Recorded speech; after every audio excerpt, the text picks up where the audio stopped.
All right, 717. This is the question for this week.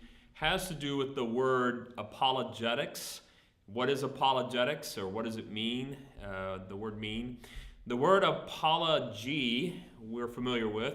If I step on your toe, I might apologize to you for it. And because of that, it gets a little confusing when we talk about apologetics. It's as if we're apologizing to our neighbors for being Christians. But really, the word itself means to give a defense.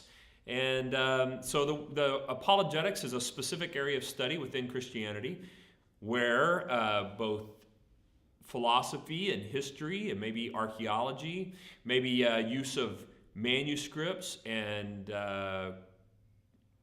kinds of things that wind up in the world of textual criticism, and also areas around existential things such as emotions and experience. All of these things can be used to defend the essence of the truth of Christianity. And so the area of apologetics will do things like we did Sunday night at 717, where someone might lay out some philosophical reasons why. For instance, the idea that the universe came out of nothing is impossible, and that the universe had to have had a beginning, and if there was a beginning, there must have been a first cause. This is the idea that God set the universe in motion is a better explanation than the universe just sprang into being from nothing. Other ideas are the teleological argument for the existence of God, like telos is the word for end, or end not meaning the end of a book, meaning the final goal. And so if you say the universe appears to have a goal or a purpose, and from that you would say it seems strange that we would have such order and purpose to the universe if there's not a mind behind the universe.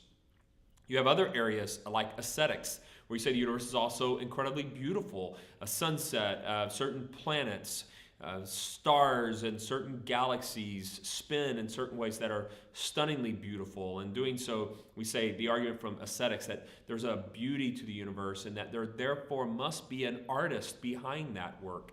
So these kinds of areas are areas of apologetics. And apologetics it deals with philosophical worldviews like that, teleological argument for the existence of God, ontological argument for the existence of God is another area of discussion. And then it will slide into things like we're going to discuss this week, historical and archaeological arguments for the defense of the Bible. Is the Bible a reliable historical document?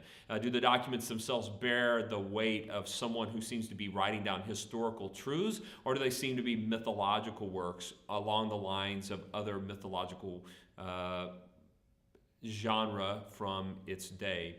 And so apologetics would go into this week we're looking in particular at Luke, Acts. The 25% of the New Testament is the work of Luke and Acts, a 2-volume set, and comparing it with the 13 letters of Paul, which also represents almost 25% of the New Testament. So almost not quite half, but nearly half the New Testament is built around Luke, Acts, written by Luke, and Paul's letters, written by Paul the Apostle, and how they fit together, and do they seem like reliable historical documents? These people seem like they're cogent, rational people writing about places that seem to really exist and people who seem to really exist, or are they just figments of mythological imagination?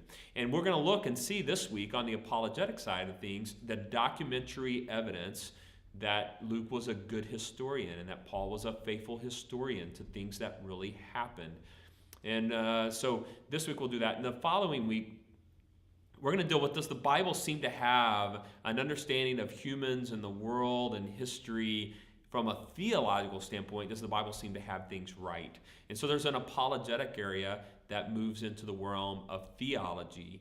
That is, does the Bible seem to articulate a faithful view of what humans are like and what God is like? So we'll deal with those areas of apologetics. These are areas of making a defense of historic Christianity from philosophy, history, archaeology, and theology, and laying them out to say that the Bible's not a collection of myths, but cogent responses by rational people writing what they believe to be historically, theologically, and philosophically true.